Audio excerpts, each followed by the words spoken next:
എത്തപ്പ ഇങ്ങോട്ടൊന്നും തിരിഞ്ഞു നോക്കാതെ പോണത്? തിരിഞ്ഞു നോക്കണമെന്നുണ്ട്, പക്ഷെ കൈ തിരിയണ്ടേ. എന്താ പിന്നെ തൂങ്ങാൻ പോയോ? എങ്ങനെ നിങ്ങൾക്ക് അത് ഇത്ര പെട്ടെന്ന് മനസ്സിലായി? എന്റെ കൗത്തില് കുന്ത്രണ്ട കാണുമ്പോ തോന്നിയത്. ഒരു പണിയും കിട്ടാഞ്ഞിട്ട് കയ്യിൽ 5 പൈസ അല്ല, കുടിയത്തെ കാര്യമൊക്കെ വലിയ പ്രയാസത്തിലാ.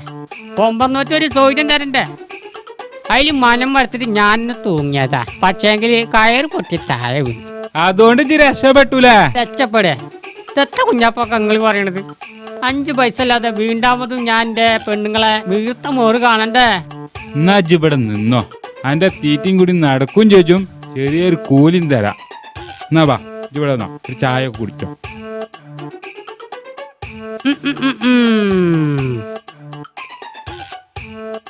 എന്നാ ഇത് കുടിച്ചോ.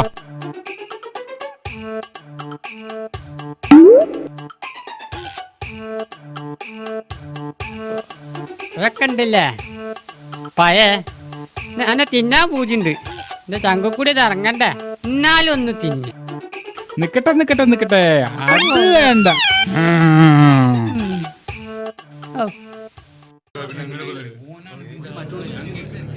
നിങ്ങളൊന്നും മിണ്ടായിരിക്കും, ഓൻ വരട്ടെ, എന്നിട്ട് നമുക്ക് തീരുമാനിക്കാം. എന്ത് മുണ്ടാതാക്കണേ, എന്ത് തട്ടിപ്പിൽ എഴുത്തേറ്റ് ആവുമ്പോ നിക്കണത്? ഓനെ പെണ്ണിട്ട ഇതന്നെ പണി, ഓനെ ഇതിന്റെ ഏർപ്പാടാണോ? ഈ എഴുത്ത് കണ്ടപ്പോ തന്നെ അറിയാൻ കൂട്ടുന്നത് ഇത് തട്ടിപ്പിന്റെ എഴുത്താണ്. ഓന്റെ തനി തട്ടിപ്പാണിത്. ഓന്റെ പുതിയ ഇതോട് കഴിച്ചാണ് ഞമ്മക്ക്. ഓന്റെ 13ാമത്തെ കല്യാണാണല്ലോ അത്. ഓന്റെ അമ്മോനെ അമുക്കുണ്ടോ? രണ്ടും വരട്ടെ, രണ്ടിനും ഞമ്മക്ക് പൊടിയാക്കണം. ഓന്റെ കച്ചും കാലും വെട്ടി മുറിച്ചണം ഞമ്മക്ക്.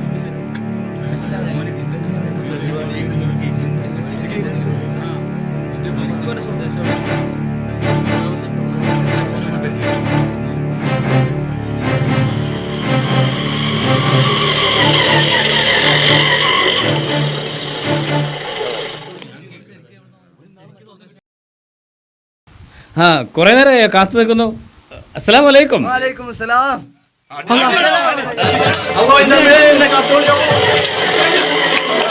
എന്തിനാ അടിക്കുന്നു?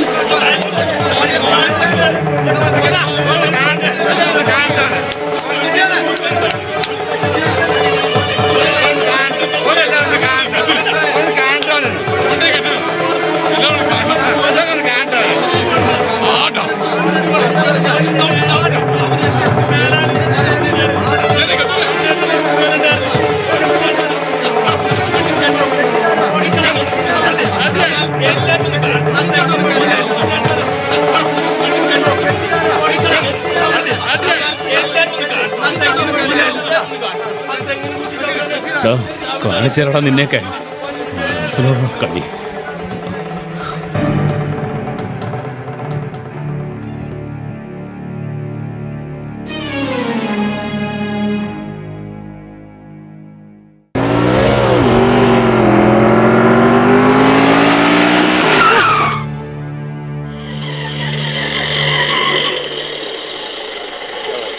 അർഫാത്തെ, എന്താ ഡോക്ടറെ, നിങ്ങൾക്കൊന്ന് ചെളി കുളിക്കണോ?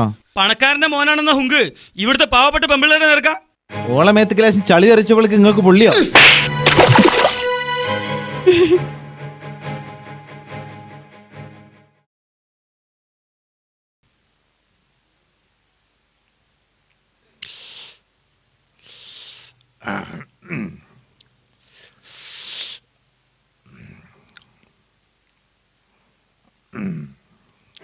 മുന്നോട്ട് കൊണ്ടുപോയവരെ അലക്ഷ്യമായിട്ട് കൈകാര്യം ചെയ്തിട്ടുള്ളതാണ്. ഉത്തരവാദികളായവരുടെ പേരിൽ കർശനമായുള്ള നടപടി സ്വീകരിക്കും. പ്രധാനമന്ത്രിയുടെ സന്ദർശനത്തിനിടെ ഉണ്ടായ സുരക്ഷാ പാളിച്ചയെക്കുറിച്ച് ഇന്റലിജൻസ് ADGP ജേക്കബ് പുന്നൂസ് അന്വേഷണം തുടങ്ങി. പ്രധാനമന്ത്രിയുടെ വാഹനവ്യൂഹം വഴിമാറി സഞ്ചരിച്ച സ്ഥലം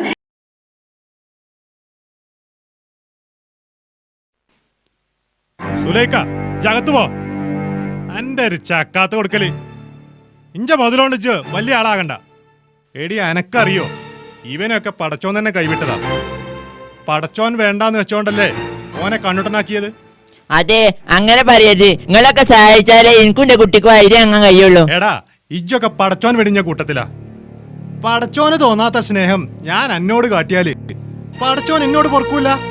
അതുകൊണ്ട് ഇജ്ജ് വിട്ടോ.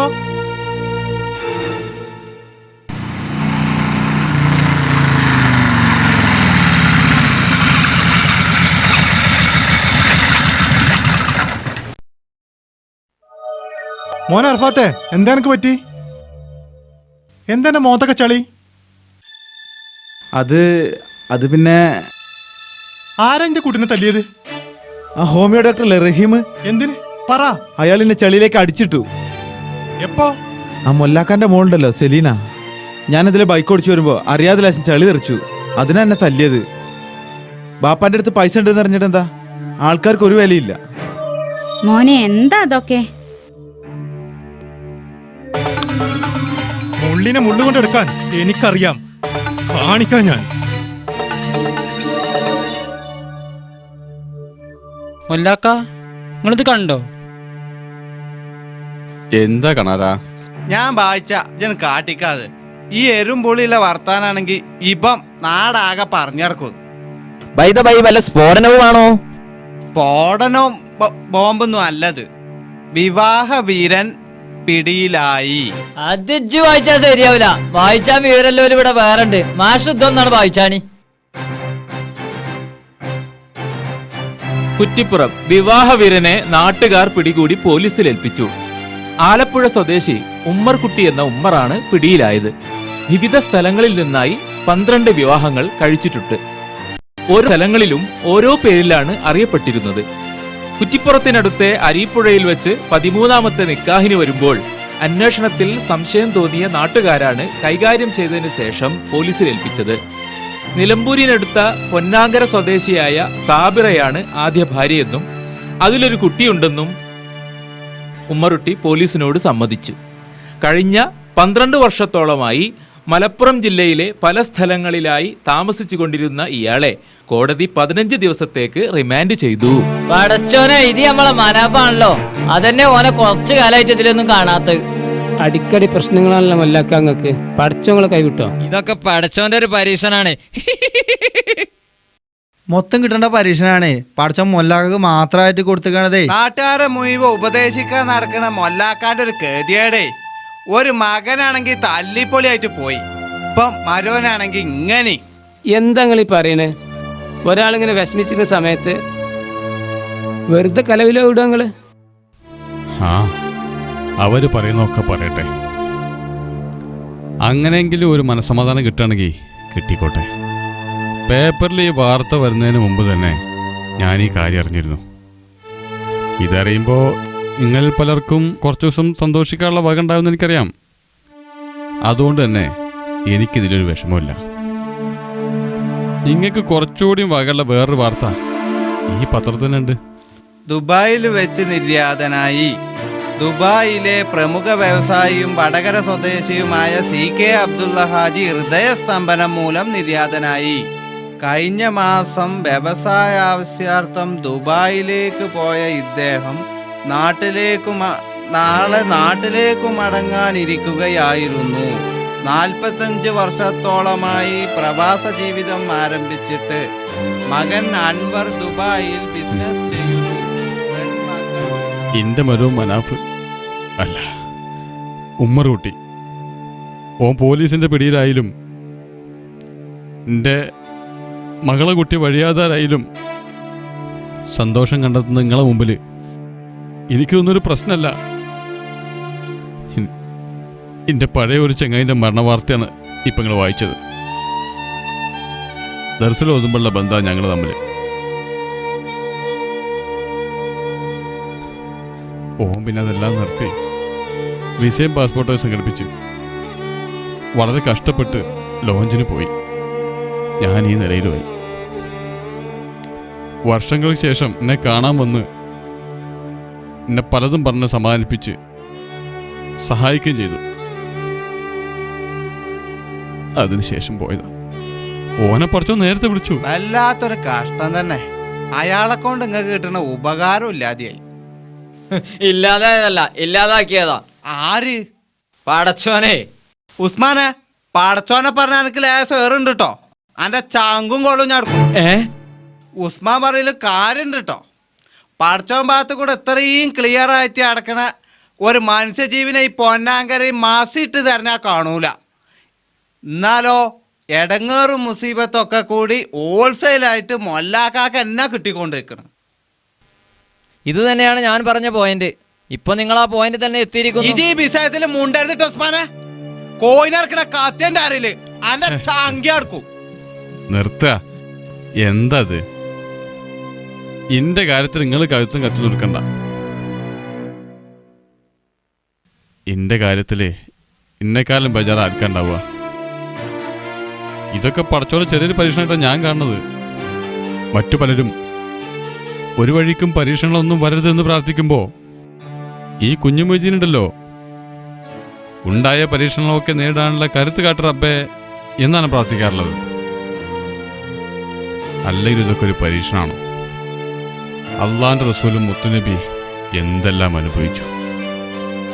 പട്ടിണിയും ദുരിതങ്ങളും ശത്രുക്കളെ ശല്യം സഹിക്കാൻ വയ്യാഞ്ഞിട്ട് നാടുവിടലും, അങ്ങനെ എന്തെല്ലാം.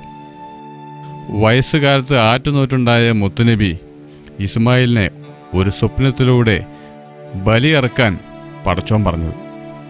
ഭാര്യയെയും കുട്ടിയെയും മരുഭൂമിയിലിട്ട് ഉപേക്ഷിക്കാൻ പടച്ചോൻ ആവശ്യപ്പെട്ടത്. ഇതൊക്കെ ഇബ്രാഹിം നബി അനുഭവിച്ച ത്യാഗങ്ങളാണ്. കുഷ്ഠരോഗം കൊണ്ട് നരകയാതന അനുഭവിച്ച അയ്യൂബ് നബീൻ്റെ ചരിത്രം, പ്രിയപ്പെട്ട മകനായ യൂസുഫ് നബിയെ കാണാതെ വ്യസനിച്ച വൃദ്ധനായ യാക്കൂബ് നബിൻ്റെ ചരിത്രം, അങ്ങനെ നമ്മൾ സാധാരണ മനുഷ്യർക്ക് മനസ്സിലാവാൻ ഒരുപാട് ചരിത്രങ്ങളുണ്ട്.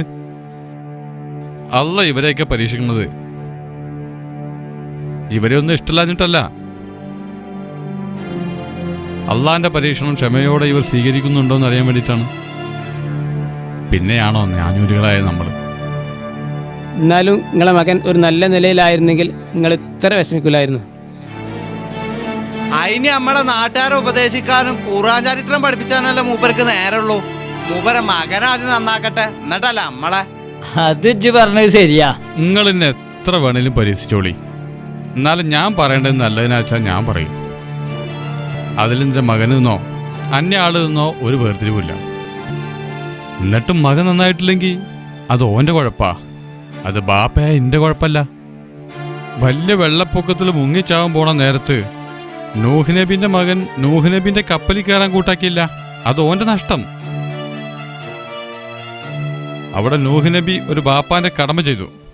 പിന്നെ ഈ ദുനിയാവിൽ കാണുന്ന ഏത് കാര്യത്തിലും കുഴപ്പം കണ്ടുപിടിക്കാൻ കച്ച കെട്ടി ഇറങ്ങിയാല് അവർക്ക് സ്വന്തം കുഴപ്പങ്ങൾ തിരിച്ചറിയാൻ നേരം ഉണ്ടാവില്ല.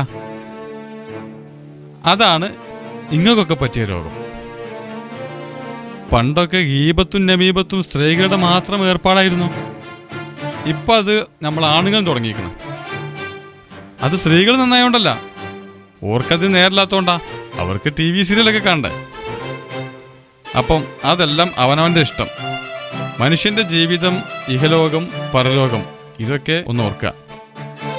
നിശ്ചയമായും ചിന്തിക്കുന്നവർക്ക് ദൃഷ്ടാന്തമുണ്ട്, പരിശുദ്ധ ഖുർആനിലുണ്ട്. പിന്നെ മൊല്ലാക്കാന്റെ ഈ പായരം പിടിച്ച ജീവിതമാണ് പലരെയും ഇടയിൽ മറ്റൊരു നേരം പോക്ക്. അതൊന്നും ഞാൻ കാര്യമാക്കണില്ല. അള്ള വിചാരിച്ച ആർക്കാണ്, എപ്പോഴാണ്, എത്ര കൊടുക്കാന്ന് വല്ല വിഷയമുണ്ടോ? ഓന്റെ ഖജനാവിൽ അങ്ങനെ എത്ര ഉണ്ട്? അല്ലാ.